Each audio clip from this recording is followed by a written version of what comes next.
team? Here you are live with Big Boys Boxing. Today, it's anything goes.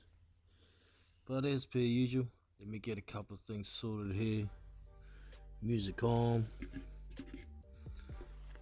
Get some invites sent out to the regulars. Yeah, we'll go from there. Just check my audio. One moment. Regulars. Booyah, it's all good. Get these invites sent out.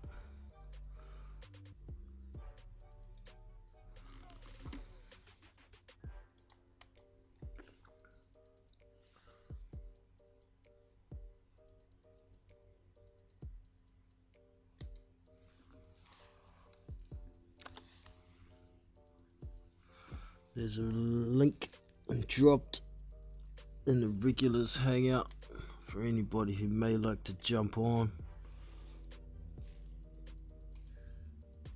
And I'll also drop one in the chat. Boom, there we go. So yeah, today anything goes. If anybody would like to talk about any particular subject, just mention it in the chat or hit that link and we can get a discussion going. But for now, I'll just have a quick look at some news and see what's happening in the world of boxing. So David Price has been promised another fight by Eddie Hearn. We'll have a see what Computer Ho has to say about that. David Price is promised another fight by Eddie Hearn. By Elliot Foster. Eddie Hearn has insisted that David Price will get another fight on a Matchroom show after his win last weekend. The 36-year-old former British and Commonwealth heavyweight champion beat David Allen at the O2 Arena in London. Price won the fight after Allen, battered and bruised by the former Olympic bronze medalist, pulled out after 10 completed rounds. Exclusively live on Sky Sports box office in the UK and DAZN stateside. And Hearn, who has offered Price numerous lifelines in the past following defeats, now wants to give him a lucrative opportunity on the back of what was his third win on the bounce. Price schooled him, Hearn said in the aftermath about the fight between the Scouser and the Doncaster man who is trained by Darren Barker. It was a great performance and, actually, I feel a bit for David Price because everyone will be talking about either David Allen's bad performance or the fact he was taken away on a stretcher. Allen, after being withdrawn from the contest, collapsed in the ring and was taken to hospital on a stretcher before later being released and reunited with Pricey. Hearn continued, Price's performance deserves a lot of respect because he stuck behind the jab, hit Allen hard and often, he controlled the pace of the fight and you saw what it meant to him afterwards. That's 3 domestic wins on the now, and I'm not saying he's going to go on and fight for a world title, but one thing Price will do is fight again. I don't promote David Price, but I'm fond of him and have been involved in his last 8 fights, and although I don't have a contract with David Price, I kind of feel like his promoter. But he's free to go where he wants. We pay him very well, I like him and I think he's an exciting fighter who is gaining confidence. He's still got the frailties and they will always make him exciting. Tags Eddie Hearn, David Price. User comments and feedback. Yes, well, he does deserve another decent money fight after that performance. He really did school Dave Allen, and I'm interested to see how David Price will go against a decent opponent. You know, I wouldn't exactly be that surprised if Eddie Hearn threw him in there with Derek Chisora, but personally, I'd like to see Chisora fight Joseph Parker at this stage. If not, a rematch against Dillian White. Which brings me to another story that I saw. Just a moment, I'll find it. White won't take easy fights before fighting for WBC title. That remains to be seen, but we will see. what fights are there out there for Dillian White that aren't easy? Luis Ortiz, who's busy. Joseph Parker rematch is a fight that many want to see. Adam Kovnarski is a good fight, but he's busy with Areola at present. I wouldn't call Charles Martin an easy fight. That's a possibility. But if we're looking within the Matchroom stable, we have the likes of Murat Gassiev, we have Alexander Usyk, we have Michael Hunter. So there are a few in-house opportunities there possibly for White, but we'll read the whole story, so let's go, Computer Ho. White won't take easy fights before fighting for WBC title. By Keith Idec, Dillian White won't just protect his spot as the WBC's mandatory challenger for Deontay Wilder's heavyweight title. London's White will continue taking difficult fights until he finally gets his long-awaited WBC title shot. It would be wiser, of course, for White to take on a less threatening opponent than previously unbeaten Colombian Oscar Rivas, who dropped White with an uppercut in the 9th round of their fight Saturday night at O2 Arena in London. White has a different philosophy, though, for planning at least one fight he'll have before he challenges Wilder or whomever holds the WBC title when that fight is made. "I don't like easy fights," White told Sky Sports on Monday. "I don't like easy fights because sometimes you can underestimate the people you are fighting and think, it's a walk in the park, and I don't like doing that. I like hard fights. Fights where they get you edgy and you think, let me do extra on my run or push a little harder, so I like these hard fights. Let me do that extra round of sparring. Let me leave no stone unturned." The 31-year-old White was able to get up from that 9th round knockdown Saturday, regained control and recorded a unanimous decision victory over Rivas in their 12-round fight for the WBC Interim Heavyweight Championship. Since former champion Anthony Joshua stopped him in the 7th round in December 2015, White 26-1, 18 KOs, has beaten Derek Chisora 31-9. 22 KOs twice, once by split decision and again by knockout. Robert Helenius 28-3, 17 KOs. Lucas Brown 28-2, 24 KOs. Former WBO champ Joseph Parker 26-2, 20 KOs, and now Rivas 26-1, 18 KOs. Those victories have more than earned White what would be the first legitimate title shot of his 8-year pro career. He'll have to continue waiting for it while Wilder, 4-1-0-1, 40 KOs, faces Luis Ortiz in a rematch, and if Wilder wins that bout, Tyson Fury a second time. "It should happen by May next year or whatever," White said, "but this is heavyweight boxing. You never know what is going to happen, how it's going to go down. But I've done the work. I've won the fights. I've paid the sanctioning fees. I've won every single WBC belt that I'm eligible for. So, we'll see what happens." So there you have it. We will see what happens. So, yes, he has that mandate, and it seems like he's willing to fight decent fights and not sit on a spot, kind of like Kubrat Pulev has in the past, but we'll see what happens. We got Raphael Dawkins, Combat Radio in the house. How are you, brother? Good to have you in. There's a link in the chat if you'd like to jump on and have a yarn. Anything goes today, man. I'm just chilling, a little bit bored, so whatever, man. But yeah, Charles Martin. It's not a extremely risky fight, I don't think, but yeah, it's a decent fight for Dillian in the interim. Yeah, I wouldn't argue with Michael Hunter fight either. I don't think it's extremely risky, but it's certainly not an easy fight either. Kind of like the Rivas fight. I don't think that was an easy fight, but I did expect Dillian to come through that kind of like he did. I didn't expect him to get knocked down and make it a little closer than he had to, but it happens. Like Dillian said, it's heavyweight boxing, man. Shit happens sometimes, and it's all about how you deal with it. So, kudos to Dillian White. He deserves credit for um, finally obtaining that legitimate Mando spot. Um, but yeah, in some other news, I saw, where is it? Amir Khan.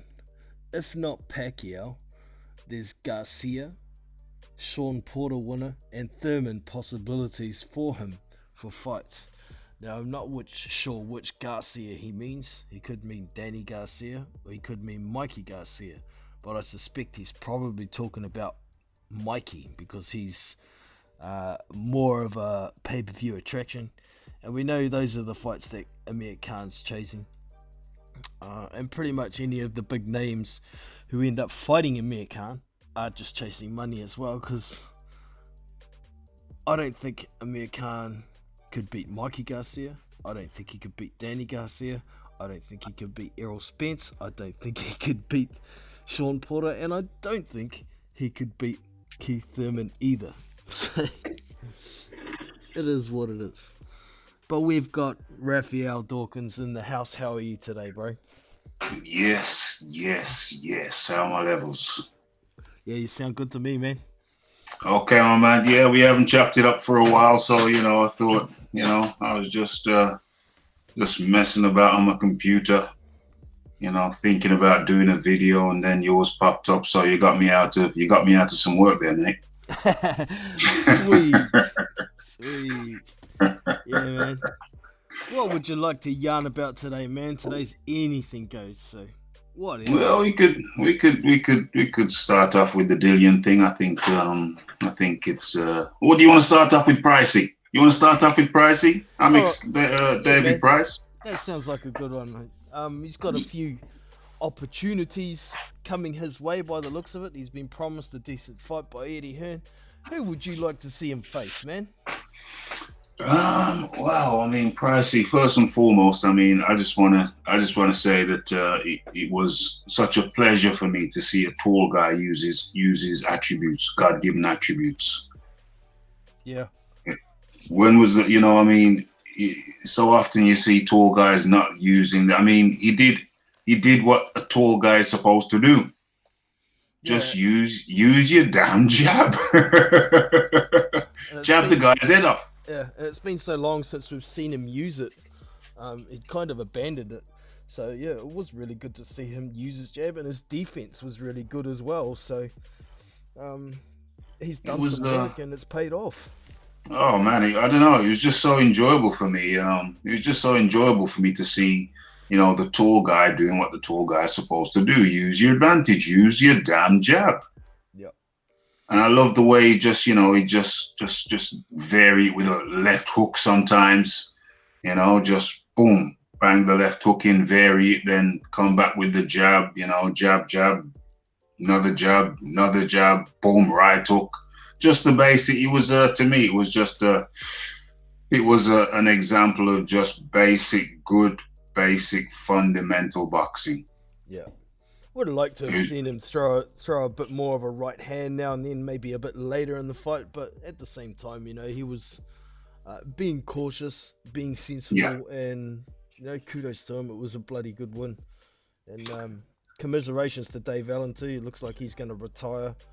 He's suffering a few health problems now after taking so many beatings in his pro career. So, yeah. I mean, but with Dave Allen's head first style, I mean, that's only going to last for so long. You know what I'm saying? You can only fight that way for so long. On the plus side of that is the fact that he's made some good money under Eddie Hearn. He's earned with Hearn. Yeah.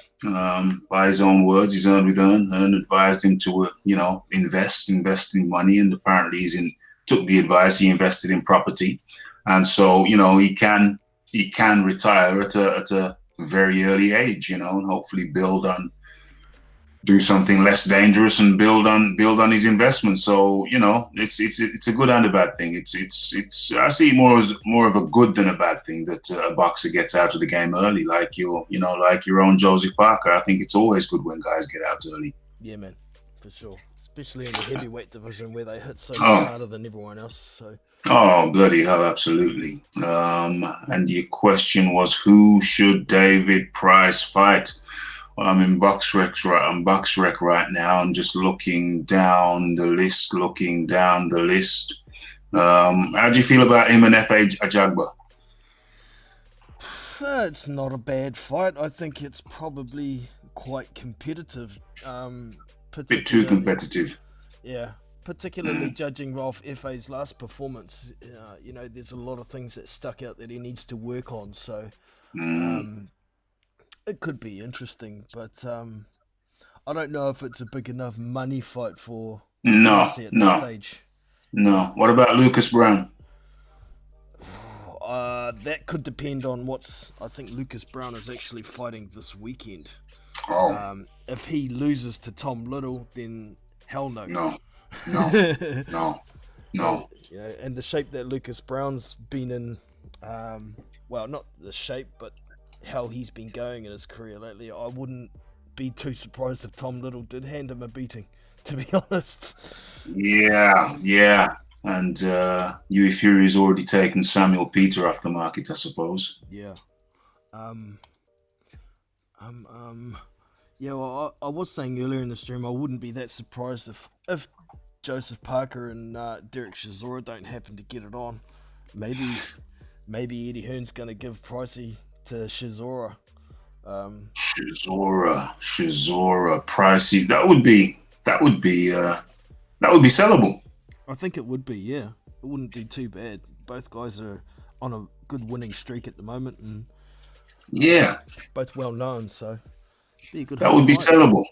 That would be sellable, but I'd have to go with Chisora on that one. He's a bit more stable, even though he might be unstable. I think he's a bit more stable than Pricey, though.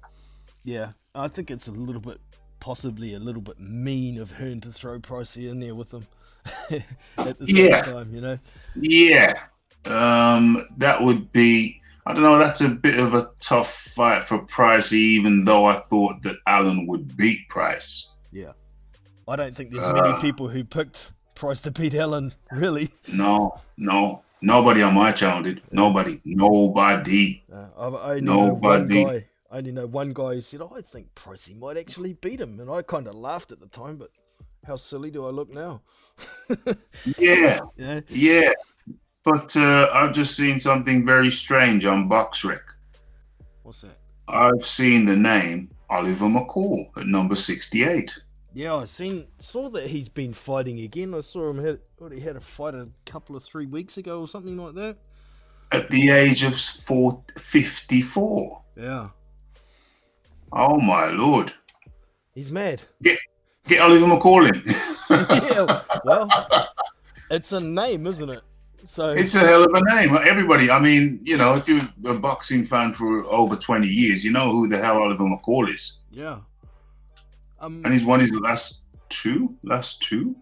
yeah. Who were That's his his opponents? madness. Were they anybody? Larry Knight, never heard of him. And that was at the HEB Tennis Center, Corpus Christi. Not particularly well-known hotspot for boxing. And Hugo Lommel at the Centro de Convenciones, Mundo Nueva Metamoros, wherever the hell that is.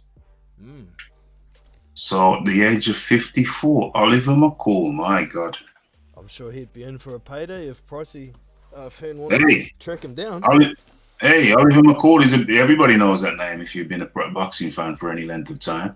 Oliver McCall, good God. Get him in, 54, get him in. Mm. I've just had another thought too for possibility for an opponent for Price. What about Nathan Gorman? Yeah, I actually scrolled past his name just a second ago. I thought about that. And at first I thought, well, that's being unfair to Nathan Gorman, but not really. Not at all. Not at all. Nathan Gorman is a big, strong lad, young, strong. Yeah, That's a bloody good name. yeah. I think it'd be beneficial for both guys if either one could get the win. I think it's a good comeback fight for Gorman. Gorman. Yeah. So Yeah, I think so. I mean, the only thing, the only impediment would be, they're on opposite sides of the street, aren't they? Gorman's with Warren and Pricey. Having said that, Pricey's a free agent. Yeah, well, you know what? I think Nathan Gorman has been fighting on Frank's cards, but he's actually his promoter, his contracted Yeah, promoter, is Freddie Roach. Not Freddie Roach. His trainer. Shit, what's what's his this name? trainer? What's this Um, trainer? Oh yeah, little Ricky Fatton, Ricky yeah, Fatton, that's it. Ricky Hatton. Ricky Hatton. He's under Ricky Hatton Promotions, so So they're both associated with major promoters, but they're actually not yeah, with major promoters. yeah, In which case, that fight is very doable, yeah. very doable, highly doable. You know what, that would be a good fight. That would sell. I think so as well. So there's definitely some options there for Pricey to make some decent money and possibly work his way up the chain a bit more and maybe towards a title shot. But shit, I don't know. Um, No, I think that would be a very intriguing fight because they're both at the opposite ends of the spectrum in terms of age. yeah, Um, but Pricey's redeemed himself with that performance, which was highly bloody entertaining. hmm. Just one other thought. Do you think maybe Eddie would put Price in there with Dillian White in the interim as well? Or was that a step too Um, far? well, it would be a step too far for Pricey, but that would be a good fight for Dillian because he wants a name and he wants somebody. He doesn't want an exact pushover. I think he needs a big, tall opponent too to prepare him He for a needs a while. big, tall opponent because he hasn't really been fighting tall guys the last couple of fights. Well, overly tall, the kind of tall like Fury and Wilder. Yeah. The 6'8" guys. Yeah, so Pricey would be a good sacrificial lamb. Plus, there's that X factor with what he did to against Allen. So, he's got that thing on him now where people say, well, if he's got his confidence back, what can he do? Mm. He could make So a it's fight of not, it. he could make a fight of it. So that's a bloody good shout. Bloody good shout. Interesting. Yeah, we kind of move on a little bit. If Yeah. Dillian's looking for big, tall opponents, Mm. who else could he possibly fight in the interim besides Price? Bloody hell. Well, I'm just scrolling through BoxRec now. A Jagba, that's not sellable. That's not sellable. He's tall enough, but I don't think he has the particular name recognition over in the UK. He hasn't really done anything over here. Mm. Romain Stavern isn't tall enough. Hergovic's not got the name either, I suppose, yet. Yeah, he hasn't got the name yet. Ergovic is not. It was enough of a problem with Rivas, So I'm just looking through. Dominic Brazil. I've thought about Brazil. He's the right height. Redemption Yeah. coming back. He was I had a sprained ankle in training, but now I'm 100%. I'm ready to go. You didn't see the real Dominic Breezel that night. Now against Dillian White, you're gonna see the real Dominic Breezel. Sell it like that. Mm. Also, it was funny because I was just thinking, even before I clicked onto this, I was just thinking, when you look at White's record, I think it's always a good idea to have these guys in White's position. It's always a good idea to pick off a few of your main opponent's victims, pick them off. Yeah. So they're on your record too. Yep. And hope to finish them before, Wilder finished them. Obviously, that's going to be tricky with Breezel's case, but generally, you look at his record and he hasn't really got anybody that's on Wilder's record, which I think if you do that, then it works in your favor because you can make comparisons. Like Washington, obviously, is a bit. He should have really been picking off a few of Wilder's exes, Wilder's leftovers. Yeah. I know Johan Dorper's not busy as well, so and he's fairly durable usually. So I mean, he's a little bit shorter than the big guys. He's only 6'5", but he's still taller than Dillian. Yeah, So, yeah, 6'4", 6'5". I mean, that's a plus. And also, he fought. Who did he fought? He fought Miller, didn't he? So there should be a certain amount of residual name recognition there. yeah. You know, I mean, and there's also, if he wants a bit of a walk in the park, but he'll definitely get some rounds out of it. There's Marius Vuk as well. He's quite tall, so. yeah, get those tall European guys in there that some of whom Wilder's already fought. You know what I'm saying? Yeah. And if you're stuck for somebody, then get a Gerald Washington in. Gerald Washington in, because his name is very synonymous with Wilder. Yep. I really think he should target some names that are synonymous with Wilder in the build-up. Yep, makes sense. Definitely. All right. Yeah. Okay, so we have a fight coming up this weekend for I can't remember what weight division it is. Jose Ramirez versus Maurice Hooker this weekend. Should be a pretty good fight. Yeah. Where they fighting? I haven't actually got Boxrec up. Give me a second. Okay. I will get it up. Yeah.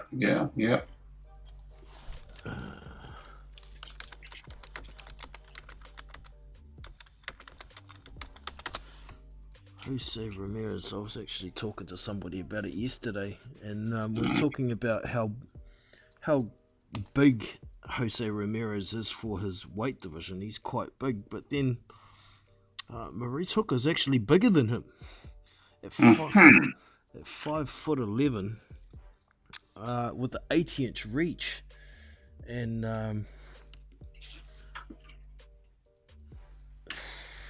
where are we?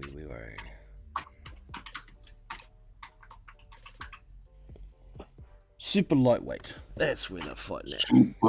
Super light. Yeah. Maurice Hooker.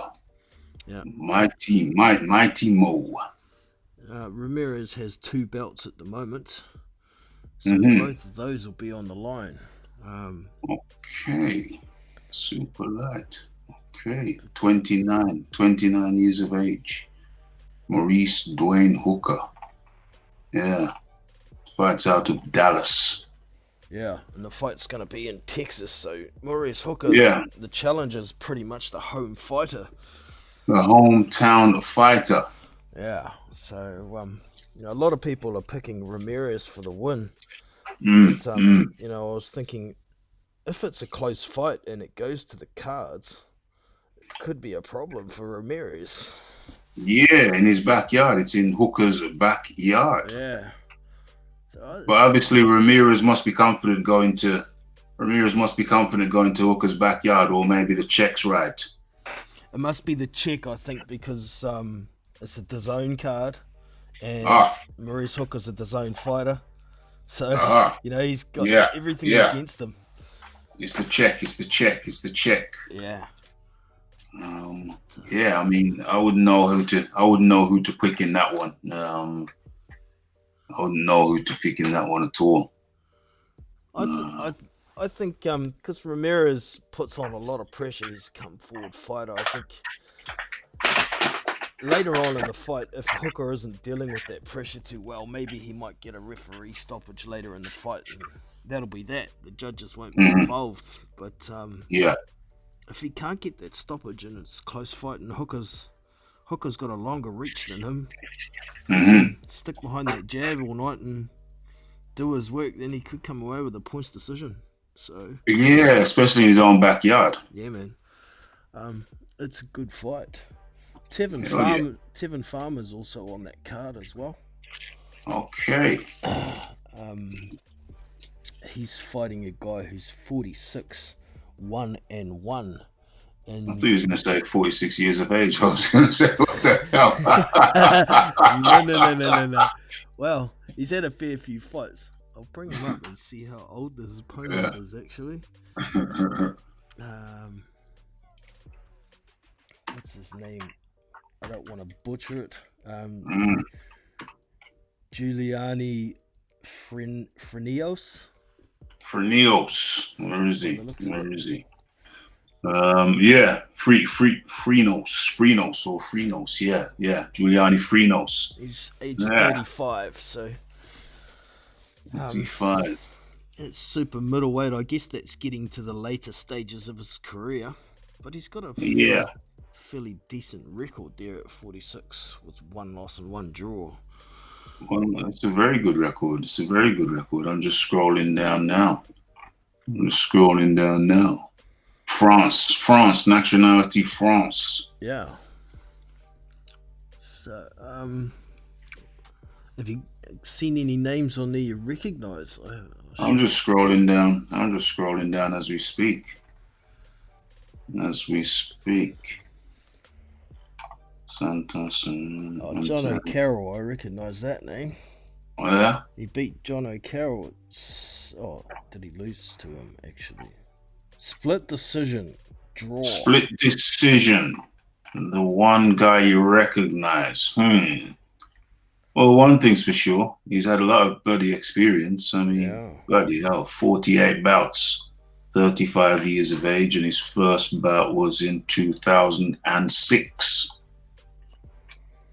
2006. So that's, yeah. He's definitely a veteran. But not exactly a name, though, is he? He's No. not exactly a name. I guess Tevin Farmer at 29 and 4 losses with one draw.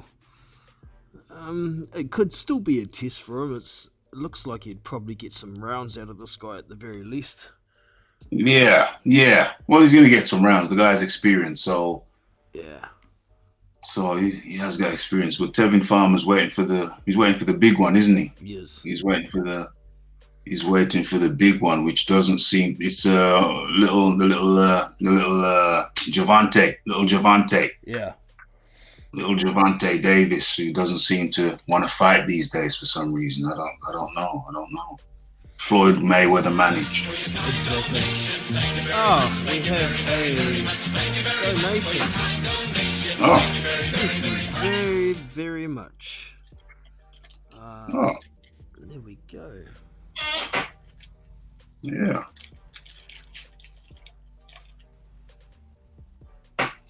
The Boxing Empire. Appreciate that, man. Thank you very much for that. It will go towards some new equipment so I can better the quality of my streams and videos. So I appreciate that. Yeah. Excellent. Alright, so Floyd Mayweather managed Javante Davis not fighting enough. This is a topic that came up on my show the other day. Fighters not fighting enough. Yeah, old Tank, and from memory, I thought he got gifted a decision in his last fight too. I thought he lost the fight. But Damn. let me have a look here. Yeah.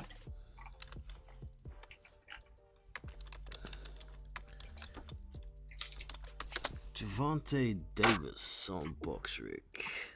Oh, Tank. Who was he fought? Oh, he's got a scheduled fight. He's going to be fighting Nunes, who's 21 and 2. But yes, it was his last fight. Hugo Ruiz, was it that one maybe? I saw the fight myself. It was on an undercut. Oh no, it can't have been that one because that was a KO one. And the one before. What? I must be thinking of someone else. There's only one Davis, isn't there? One little Javante Davis, little Javante Davis. Yeah. Hold on, it doesn't say Tank. Javante. This one says his alias is Gavante. No. This is a different. There must be more than one Javante Davis. Okay. Because this guy's a light heavyweight. Okay, let's have a look. I'll put in Tank on Google. It might come up the right one. Oh, yeah, good idea. Tank Davis.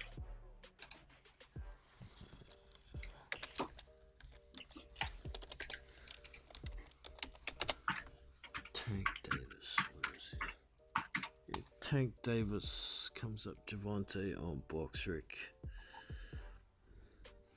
And it's the Javante. same dude. It can't have been Tank Davis. It must have been someone else I was thinking of.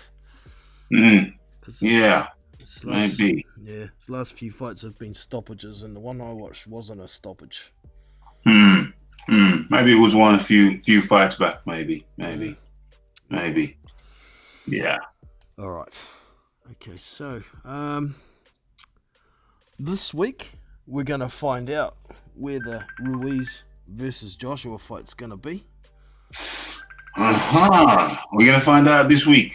Apparently, I've just got a phone call. Sorry, mate. Give me a second. Yeah, that's all right.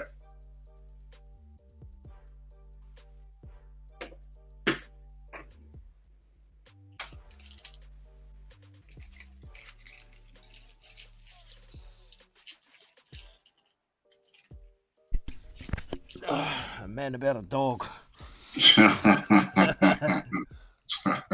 Yeah, so we're gonna find out. Oh, he's back. Trying to hang up. He's improved the price. Special offer. It's a guy who wants me to do some work for him tomorrow. He can wait. Oh, I'll call him later. Yeah. So how do we know this? How do we know we're gonna find out? Eddie was saying he's gonna let Andy Ruiz know this week the final location for the rematch. So hopefully we're gonna get that sorted out. We know Andy Ruiz is doing his best to try to get it back in New York. From his Doing point his of view, very best. yeah, Doing his very level best. But I mean, the way I see that, I mean, is it not a universal understanding in sport that you have a home game and then a home game is followed by an away game? of course, it would be, how would we put it, polite and correct for Andy Ruiz to go over to Joshua's backyard, since Joshua came to his backyard and gave him the opportunity in the first place. He didn't have to. So, but yeah, I can certainly understand why Ruiz wants it back in New York. We all can understand that. I mean, but on an ethical level, on an ethical level, I think it's just a universal understanding in pretty much every sport that I know that you have a home game. A home game is followed by an away game. The way I see it happening, it wouldn't really matter to Andy Ruiz where the fight's going to be, because I can't see him beating Joshua on points. So the home advantage disappears there anyway, Yeah, that's a good point. He's going to have to knock Joshua out to beat him anyway, so it makes no difference. Yeah. I think that's a fair assessment. I mean, from a selfish point of view, obviously I'm from the UK, and from a selfish point of view, I want it over in the UK. Logically, they had it over in America. He's an American Mexican. They've had it there, and now fair is fair. Let's bring it over to the UK. Yeah. I mean, that's the contract. That's the contract which he signed. Exactly. The contract apparently says Joshua has the final say on the location, so pretty much Joshua gets to decide where it goes, and if Andy wants to renege on it, well, it's going to end up in court. He's going to lose all of the purse that he won in the first fight, and he'll probably get blocked from fighting full stop. Well, he'll lose all the belts. Yeah. Well, there's probably no grounds for the governing bodies to strip him, but if it goes to court, I imagine Hearn and his lawyers would have Andy's boxing license taken away. Then he can't fulfill his mandatories for those belts, and he'll get them stripped eventually anyway. So that's what I mean, because it's going to be a protracted legal case, and they're going to be calling mandatories, aren't they? They want their money. They want their sanctioning fees. Exactly. So and also, I mean, another wrinkle in this thing is Andy Ruiz signed the contract knowing all of this, presumably. I mean, he didn't just sign it overnight. I mean, there was a period of time where they were going back and forth and they were negotiating, as I recall. And so clearly, Andy, you'd have had his legal people look over the contract, and they would have gone over all the salient points. Yeah. And so Andy Ruiz would have been in no doubt what the salient points were. And he happily signed the contract. Now, all of a sudden, after he wins, he wants to change around the contract. Does that mean he didn't think he was going to win in the first place? Well, possibly. Or, he just took it because that was the opportunity he was given. It was that or nothing. Yeah. So, but, if he beats Anthony Joshua the second time around, then he gets to play the A side. But for now... Well, that's what I said. Yeah. Well, that's what I said. As I've always maintained on various different platforms, and you know what I'm talking about, in various different places, I've always maintained that to be the A side to a dominant... If you're fighting a dominant champ, and I mean economically as well, to become the A side, you have to beat that dominant champ twice. Yep. Not once, twice. Agreed. But, I like Andy Ruiz, but he's acting like a bit of a fool at the moment. So, he's acting like a bit of a diva all of a sudden. Yeah. He's acting like a bit of a diva, I need some smarties in my dressing room. He's acting like a bit of a diva. Yeah. If anybody's, maybe he's being a little bit influenced from his new team, because he's not long been a PBC fighter. He left Top Rank to go. He left Bob Arum's Top Rank to sign up with PBC very, very recently. Yeah, very recently. And I got out of the Top Rank don't blame him for that either, because Top Rank weren't doing him any favors.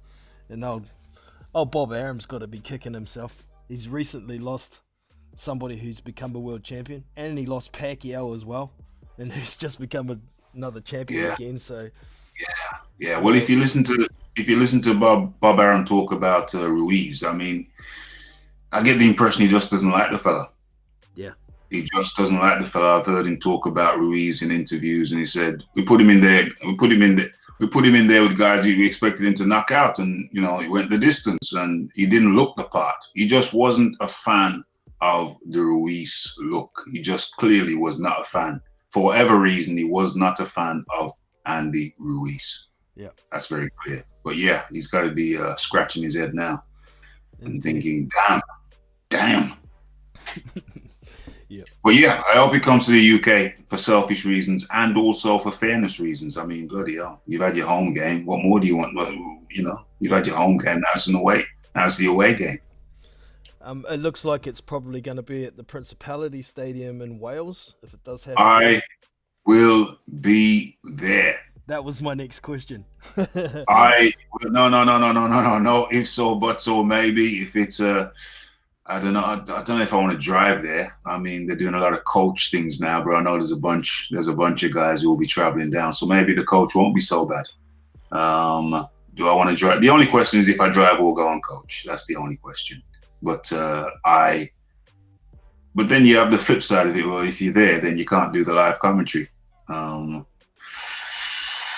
But no, I'm not going to miss that. There's no way in hell I'm going to miss that on British soil. With the first fight that's a historical fight. That's going down in the history books. That first fight is going down in the history books. Yeah. So there's no way that fight could happen in your country and you not be there. That'd be ridiculous. Indeed. All right. Who are you picking if the fight happens there? The rematch in general, it doesn't matter where it happens. It doesn't matter where it happens. In my view, sorry, but Ruiz has to be the favorite. Ruiz, I don't want Ruiz to win. Obviously, I want Joshua to win, but I'm sorry. I have to look on form, and I have to look on what I saw in the first fight. And what I saw in the first fight was a terrible, terrible performance by Joshua. There's lots of speculations on why it was so bad, but it was bloody terrible. That's why I go back to basic fundamentals. You use your strengths, you use your basic fundamentals, and Joshua did not use his basic fundamentals.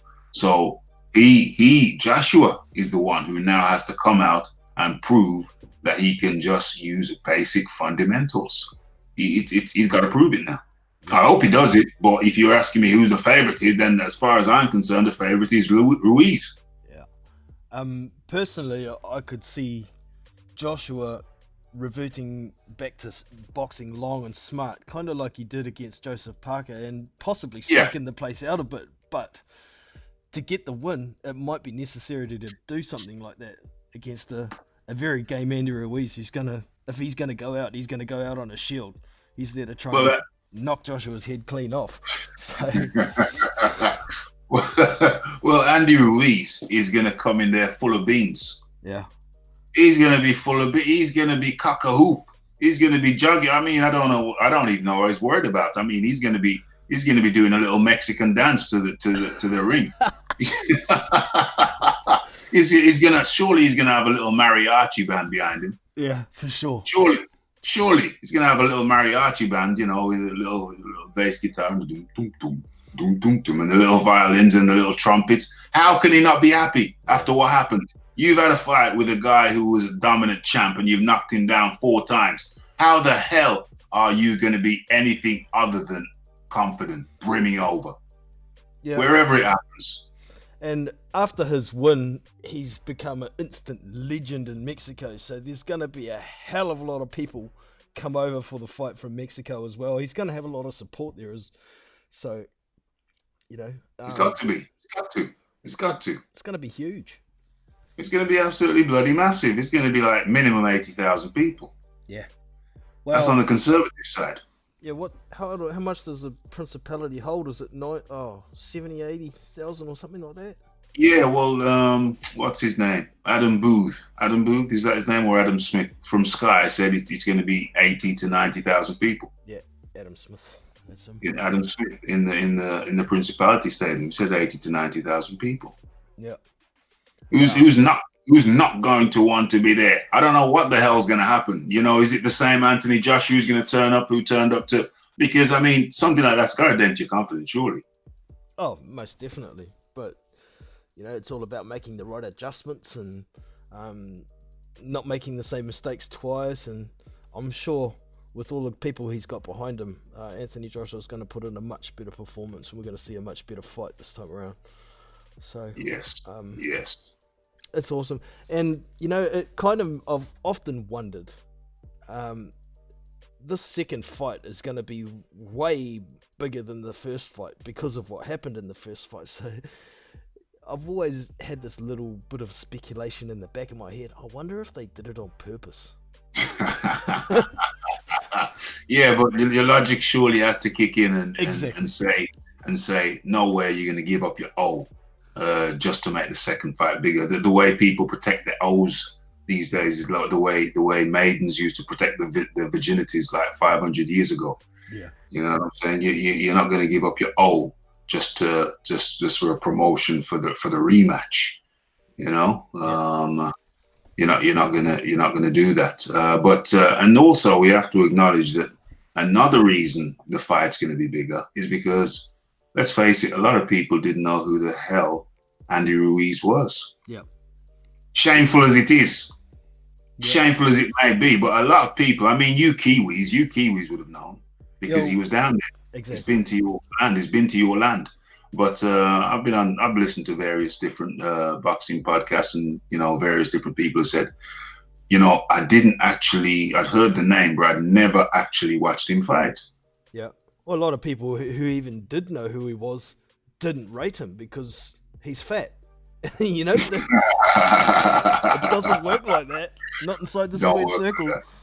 It don't work like that. Look at even Butterbean had his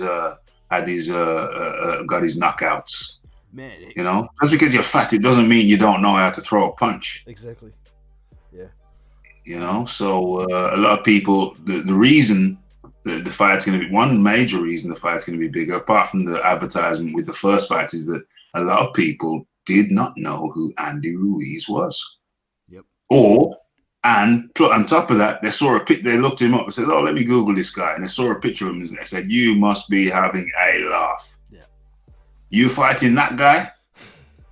You're fighting that guy. What a joke, you know? Indeed.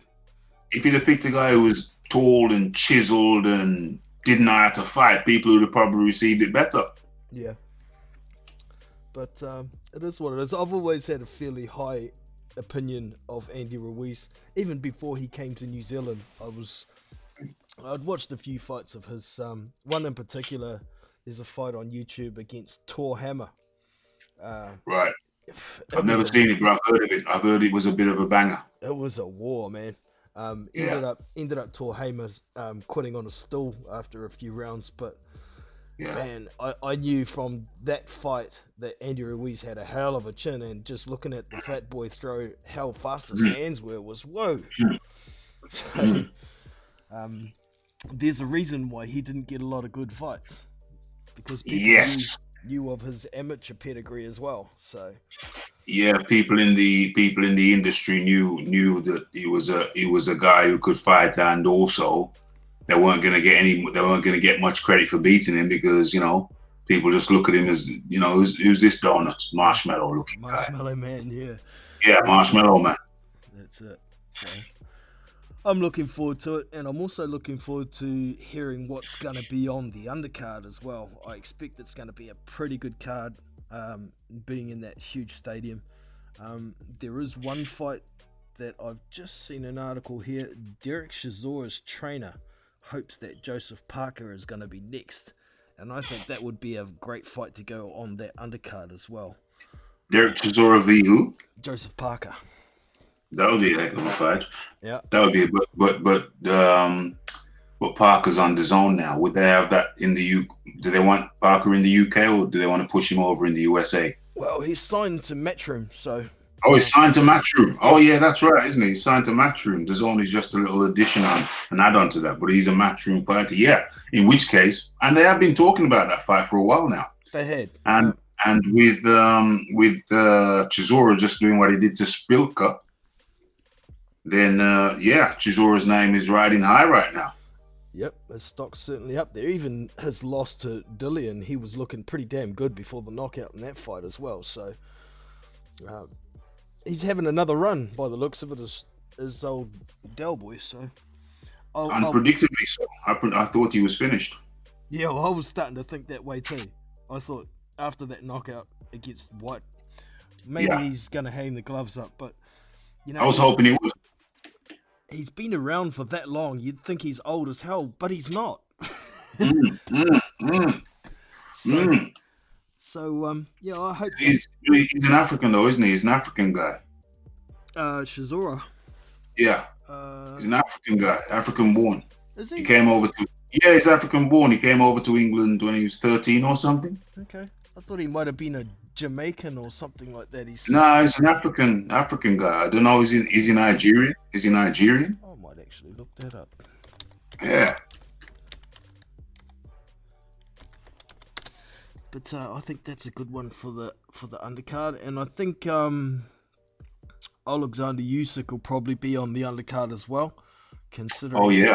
he's going to be fighting the winner of Joshua versus Ruiz. Um, Oh yeah. that will be Yeah. ordered unless there's a undisputed fight made that over supersedes it. So Yeah, that's right. Is he still fighting Takam, or is that not concrete yet? it's no Oh, Zimbabwe. no report. Uh, It was Zimbabwe, yeah, yeah. but yeah, there's no concrete fight made for that yet. But when Usyk got injured, Takam didn't go Mm, and fight someone else, so I imagine they're saving him for that saving fight. him.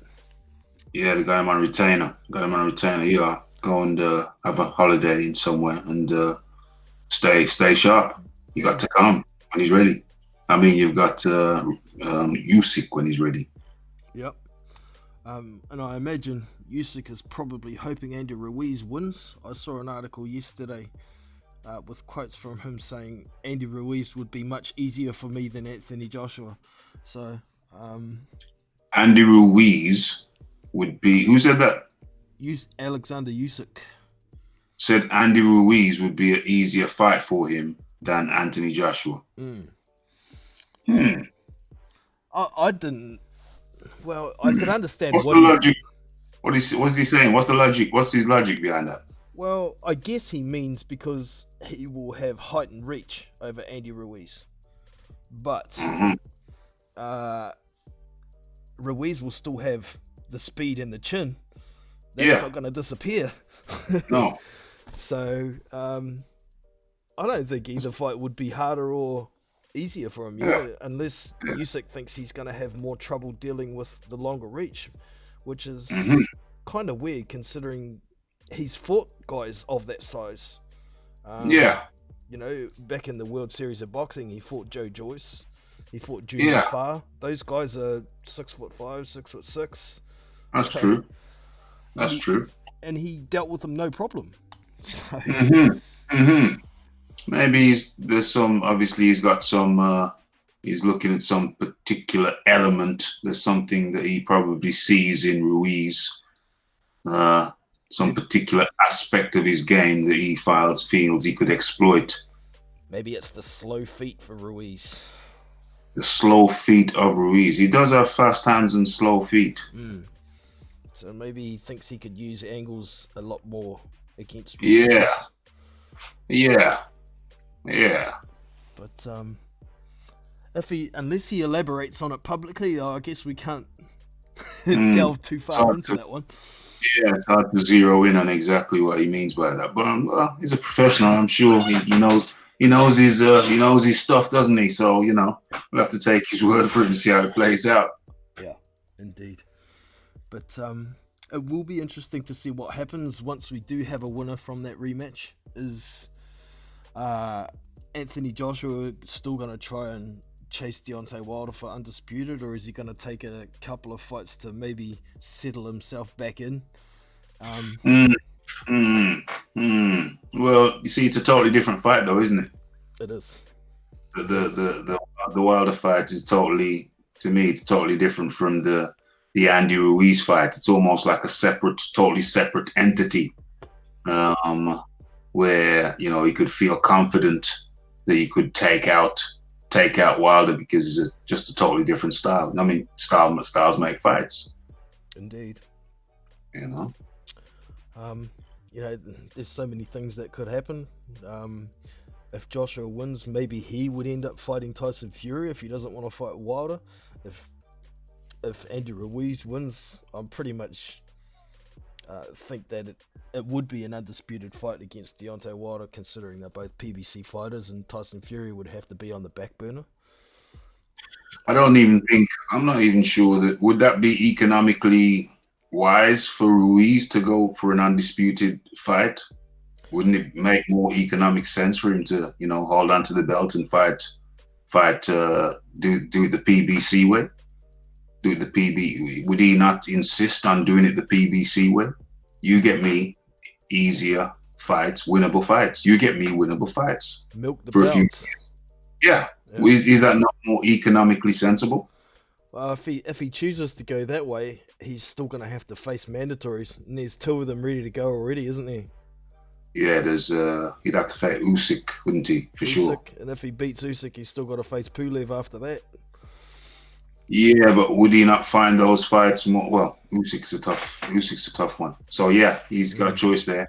Who does he find the easier fight, Usyk or Wilder? He'd probably go Wilder. He'd probably see Wilder as the lesser boxer. I imagine you're probably right too. I think he'd see that as an easier fight.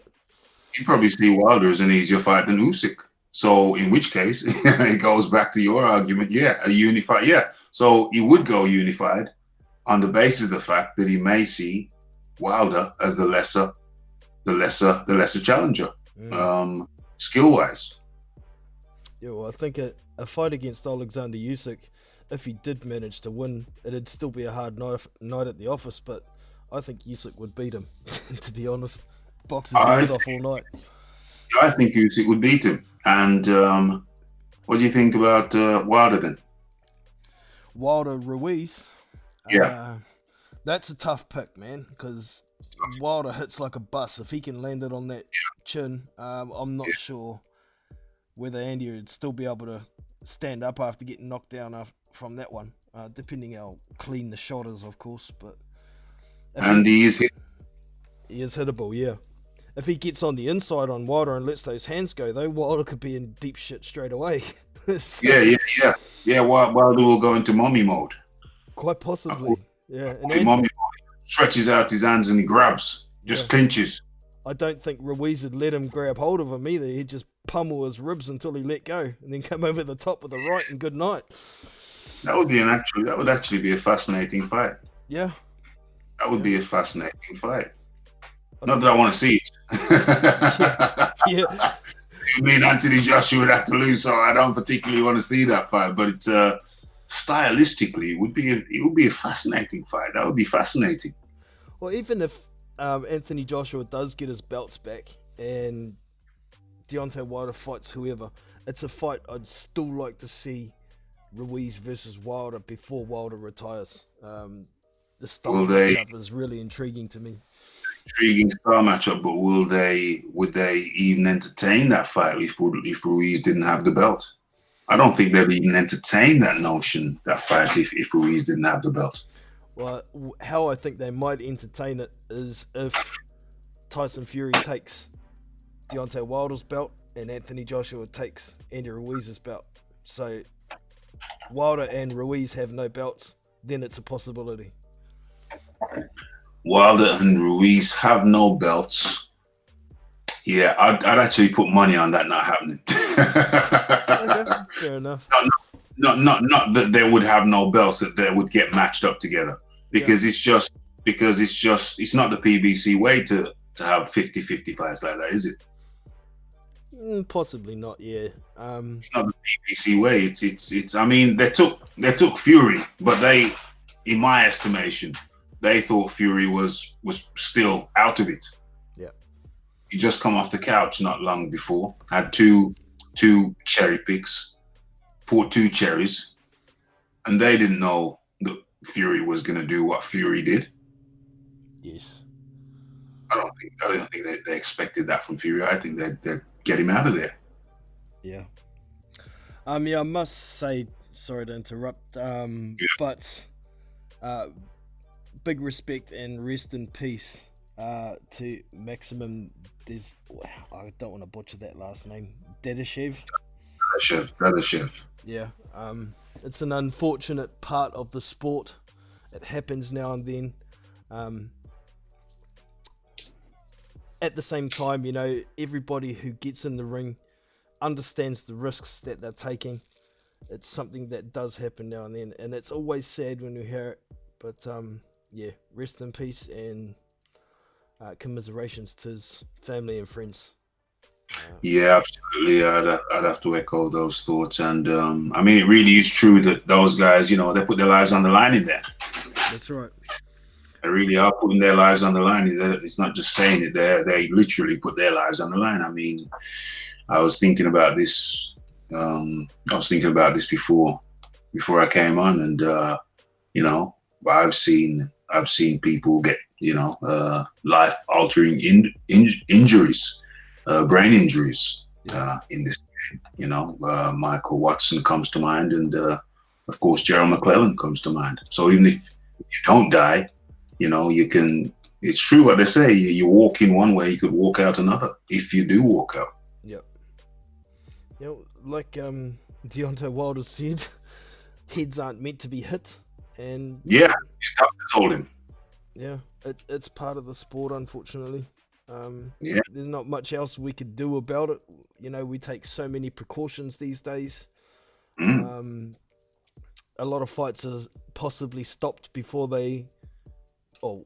many thought they should have been, but fighter safety has got to be paramount. Has to be paramount. The officials do what they can do to minimize the risks. So. Yeah, although I heard that there was no oxygen for him at the end of the fight. You saw David Allen at the end of the fight on his stool. They gave him oxygen. Apparently, he didn't get any oxygen until he got to the hospital. That's what I'm hearing. Because a bit of oxygen, it makes a difference sometimes. Yeah, well, with brain injury, a lot of it's Oxygen caused by deprivation. lack of oxygen to the brain. So yeah, Yeah. that sucks. Mm. All right. Um, well, yeah. Once again, rest in peace, and Yeah. try and move on to a little more Mm. uh, Lighter. lighter subject here. Yeah. What else have we got in the news here? Mm. Teofimo Lopez. He still has a lot to learn. Yep, I could agree with that, but Lopez is definitely a blue chip prospect. And, Yeah. and I imagine we're going to see him fight Vasil Lomachenko at some stage, maybe in the next 12 to 18 months. It's a matchup that I'm looking forward to, but unfortunately, I still think Lomachenko is going to school him. Yeah. Well, yeah. I mean, Lomachenko seems to be in a class by himself right now. I mean, who's going to beat Lomachenko? Who would you put money on beating Lomachenko? Nobody at 135 Right. myself, but Right. if he moves up and maybe fights Mikey Garcia, I think that's a bit more competitive, but it's kind of getting to the limit maybe for how far Lomachenko can go and weight at 140. I think 147's too far, but Yeah. um, Pacquiao did it, but Pacquiao's still a bit bigger than Lomachenko, isn't he? So Yes.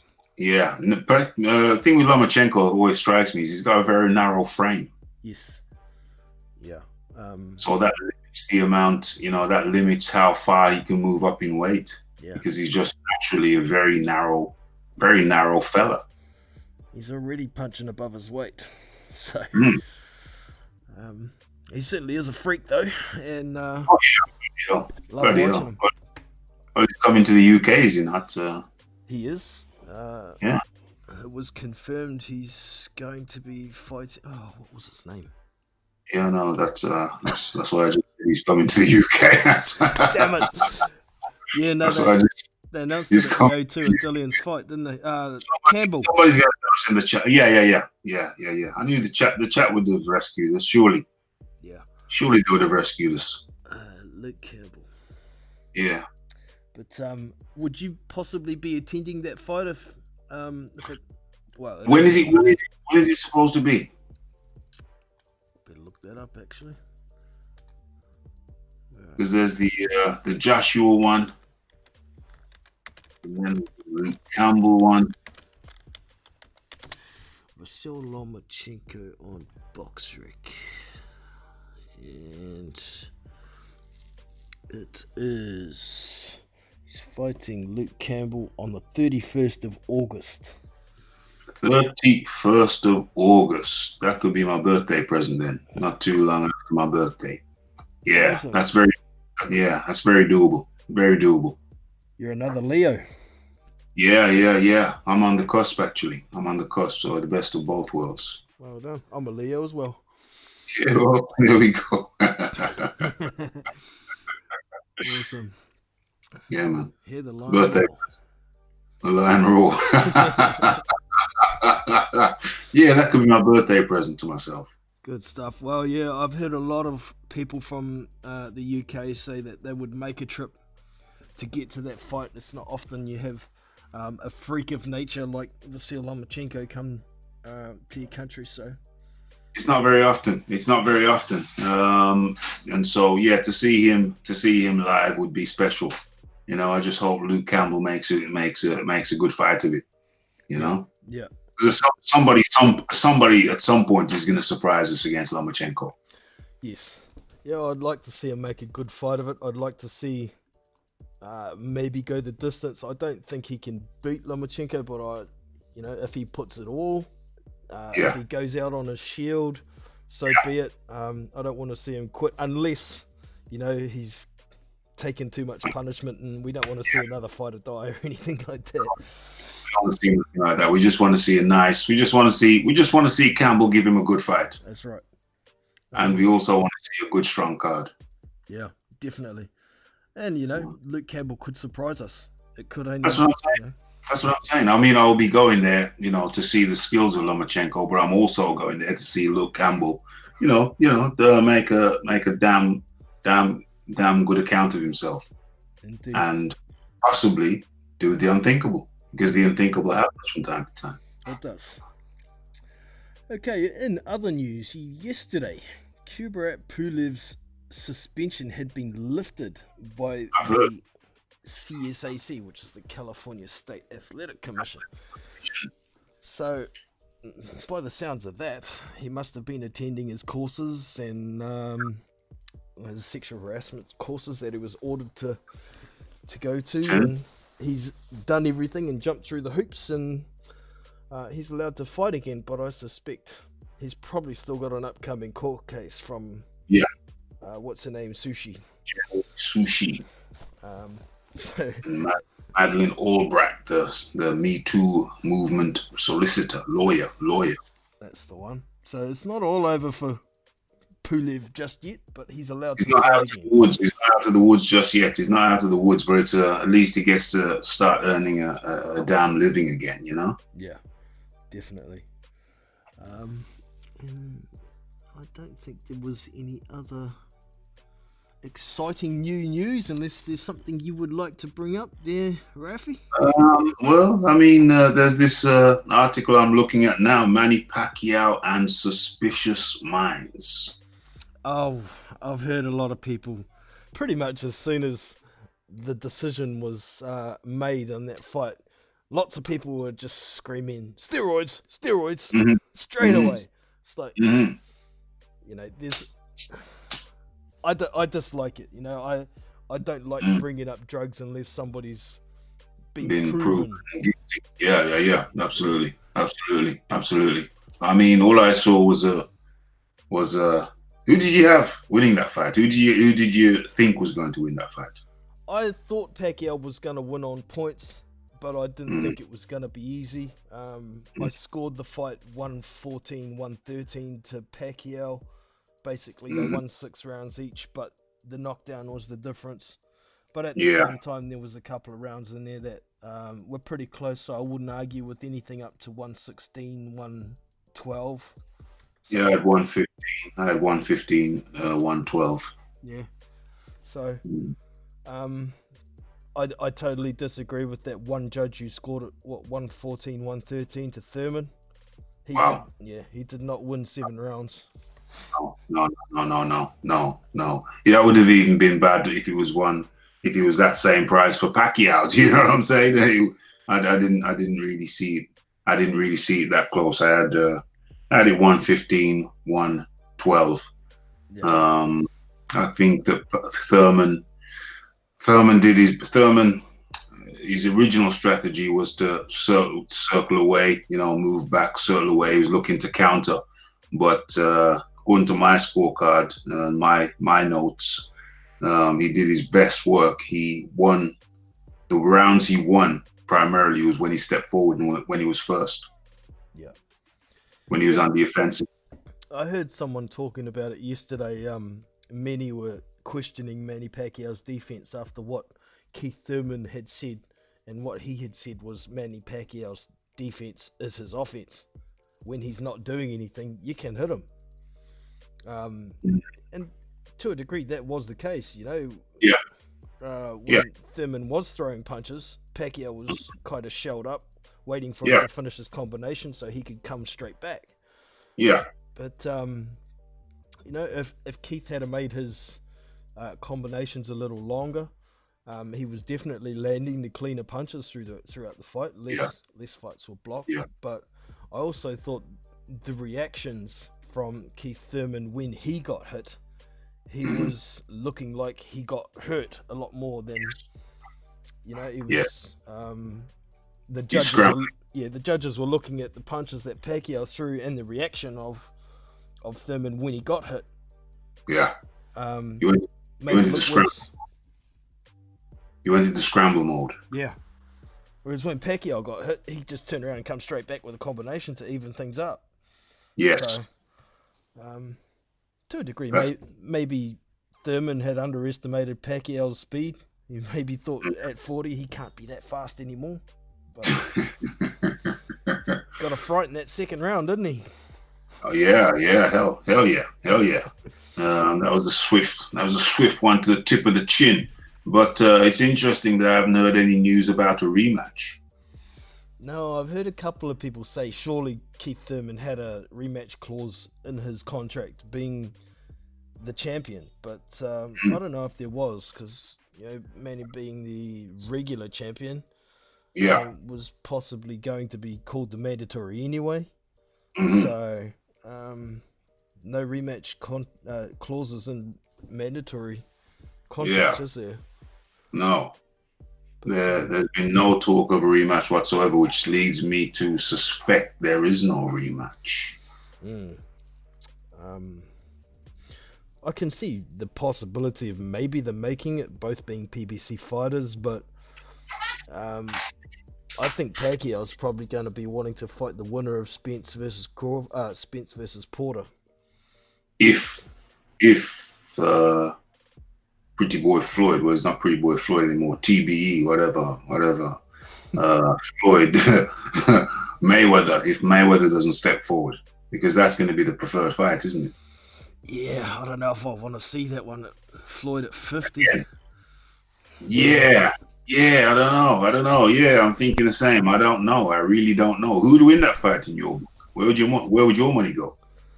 I mean, I think Pacquiao at 40 is still holding his speed. Unless he Yeah. gets old overnight, I think he should be able to beat Floyd at 50. I Surely, would imagine that I would imagine Pacquiao would be the favorite. yeah, surely Floyd at 50 can't be maintaining, his reaction time that was he relied on so much.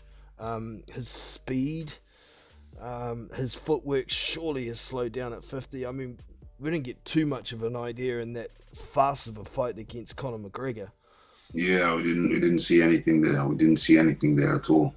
There was McGregor wasn't too much of a test, No. to be honest. So You couldn't gauge anything from that fight. exactly. And when was the last time Floyd Mayweather was in a real fight? Yeah, a non-exhibition fight. It's been a few years. Yeah. He was in a non-exhibition fight. Although, you know, McGregor did have his supporters. Oh yeah, for sure. Credit to McGregor, he did give it a bloody good go, but He did. fact of the matter is he's not a boxer. No, no. I remember one point in the fight that was kind of telling to me when Floyd kind of lowered his head down, and then McGregor kind of lowered his head down because he needed a breather. McGregor needed a beat breather, and as they touched heads, Floyd just kind of gave him a nice little combo. Yeah. Because McGregor just thought, yeah, we can just rest here for a second. Yeah. And Floyd just gave him a combo and said, oh, shizzle, no, maybe not. Those little subtle nuances of boxing that McGregor just didn't have any idea about. Yeah. Well, it kind of makes you wonder to a point, was there some kind of gentleman's agreement as well? Because it certainly looked I like know there was a bet. yeah, it certainly There's a looked like huge Floyd was carrying him for a few rounds, and then Well, that's what I mean. Yeah, there was a bet that there was allegedly a bet from Floyd that he was going to finish him. When did the fight finish? 10? Around 10? It was after that point. There was a speculation that Floyd had made a bet that he'd finish him after a certain round, and apparently he finished him after that certain round. okay, yeah, yeah, So that would make sense. yeah, it would indeed. Um, and when throughout his career had you seen Floyd Mayweather put his head down, high guard up, walk forward, and put that kind of pressure on a fighter? You know, No, in a long time. Not in a long time. When was the last time that happened? I can't remember it ever happening, but There you go. Neither can I, to be frank. Yeah, neither can I, to be frank. yeah. Just to confirm, Floyd Mayweather's last real fight was against Andre Berto in 2015 in September. So a Well, long time ago. 4 years, coming up to 4 years. Yeah. So I don't know. It's been a while. I'm sure if it did happen, there'd be a lot of people that would be really interested in it. I'd probably still watch it, to be honest, but I don't think it'd be that competitive with Manny being that much younger than Floyd, and he seems to be holding his speed and reaction time and stamina. Yeah, yeah. That I think that would be a hell of that would be a very popular fight because you have to think to yourself, could Floyd still have it? Surely not. Surely not. But he might. But he might. That's the thing that would have people. I mean, I'm intrigued Yeah, legend because versus legend. I can't see how the hell he could still have it after be. You see, it's a bit of a stretch that Manny still got it. It's a bit hard to believe that Manny still got it, but he shows us that he still got it. Yeah, well that is where the question, is he a freak or is he a cheat? That's where that comes from, because he's fully. And I don't know which one it is, to be quite frank. I really don't know which one it is, but he's never tested positive. That's right. So can't use evidence that we ain't got. There we go. Yeah. All right. Okay, man. Well, yeah. I think I'm probably going to wrap it up here and go and talk to me, man, about a dog. But it's been a pleasure having you on, as usual, Rafi. And talking to you. Nice to chop it up. We haven't chopped it up for a while, so it's good. Timing kind of aligned up. I just picked up my phone, and there you were. I said, let me have a little chat with Jono. Yeah, well, it was just a matter of me sitting down. Not many alive today. I'll just go random life for a change. So there you go. There we go. Well, nice talking to you, Jono. All right, man. Take it easy, Rafi. Take care, my friend. Everybody, if you haven't already, make sure you get over to Raphael Dawkins Combat Radio. Subscribe, like, check it out. You'll like it. And everybody in the chat, thank you very much for turning up. Wouldn't be the same without yous. Next time, don't be afraid. If you'd like to get on the panel, you can hit a link I usually drop there, or you can drop me a message on Hangouts and I'll get you on. But yeah, thanks a lot for turning up. This is Big Boys Boxing. We'll catch you next time. We out. So.